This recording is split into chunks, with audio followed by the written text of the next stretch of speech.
తాజాంశాన్ని చూస్తున్నాం. ఇవాళ డీజీపీ ఎదుట పలువురు మావోయిస్టులు లొంగిపోనున్నారు. సుమారు 30 మంది మావోయిస్టులు లొంగిపోతున్నారని సమాచారం. మరిన్ని వివరాలు మా ప్రతినిధి నాగార్జున అడిగి తెలుసుకుందాం. నాగార్జున, చెప్పండి.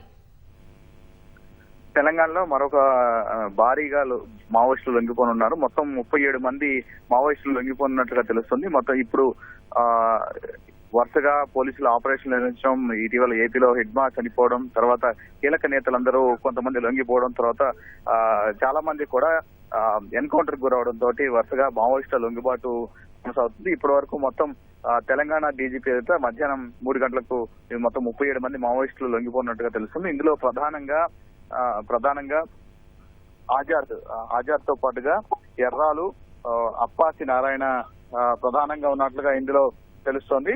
అయితే ఇప్పుడు లొంగిపోనున్నటువంటి వాళ్ళలో కొయ్యడ సాంబయ్య అలియాస్ ఆజాద్, అతనే చాలా కీలకంగా స్టేట్ కమిటీ మెంబర్ గా ఉన్నట్లుగా తెలుస్తోంది. అప్పాసి నారాయణ అన్నటువంటి మరొక వ్యక్తి మావోయిస్టు, అతను కూడా స్టేట్ కమిటీ మెంబర్లు ఉన్నారు. అందుతో పాటుగా ఛత్తీస్గఢ్, తెలంగాణకి సంబంధించినటువంటి మొత్తం 37 మంది ఇందులో మావోయిస్టులు డీజీపీ ఎదుట లొంగిపోనున్నట్లుగా సమాచారం. అయితే వీళ్ళంతా కూడా మధ్యాహ్నం 3 గంటలకు డీజీపీ శివధర్ రెడ్డి పోలీసులు కలిసి ప్రెస్ మీట్ ఏర్పాటు చేయనున్నారు. మధ్యాహ్నం వీళ్ళంతా కూడా లొంగిపోనున్నారు. వీళ్ళందరూ కూడా వరుసగా ఈ మావోయిస్టులకు సంబంధించినటువంటి ఎన్కౌంటర్లు జరగడం, వరుసగా వీళ్ళు రీసెంట్ గా జరిగినటువంటి ఇన్సిడెంట్లు కావచ్చు, దాదాపు ఇప్పుడు ఉన్నటువంటి స్టేట్ కమిటీలో కీలకమైనటువంటి సభ్యులందరూ కూడా లొంగిపోయారు.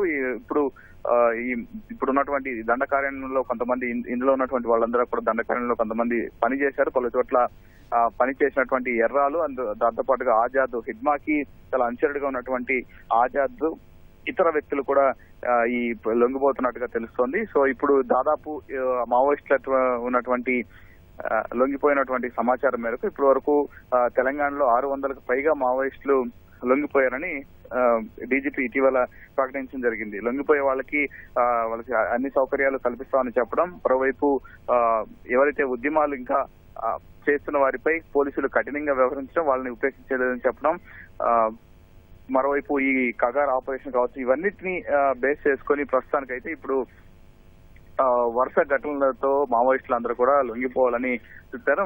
ఇటీవల లొంగిపోయిన మావోయిస్టులు కూడా చాలా మంది వాళ్ళు కూడా పోలీసుల దగ్గరకు వచ్చి లొంగిపోండి అని చాలా మంది పిలుపునిచ్చారు. సో మొత్తం మీద ఇప్పుడు కీలక నేతలందరూ లొంగిపోయినట్లుగా అయింది. ఇప్పుడు ఇద్దరు ఆజాద్ తో పాటుగా ఎర్రాలు, అప్పాసి నారాయణ లొంగుబాటు తోటి దాదాపు మావోయిస్టులు ఉన్నటువంటి చాలా మంది తెలంగాణకు చెందినటువంటి కీలక సభ్యులంతా కూడా లొంగిపోయినట్లుగా కనిపిస్తోంది. దీనికి సంబంధించినటువంటి పూర్తి వివరాలు మధ్యాహ్నం 3 గంటలకు డీజీపీ శివధర్ రెడ్డి వివరించనున్నారు. సో ఈయన తర్వాత కూడా మరికొంతమంది మావోయిస్టుల దళంలో ఉన్న పనిచేస్తున్నటువంటి సభ్యులు కూడా లొంగిపోతారని సమాచారం. పోలీసులకి గత కొన్ని రోజులుగా వీళ్ళంతా కూడా టచ్ లో ఉన్నారు. తాము లొంగిపోదలుచుకున్నామని పోలీసులకి సమాచారం అందించారు.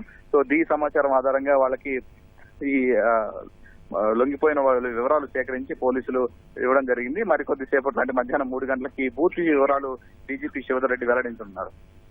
ధన్యవాదాలు నాగార్జున.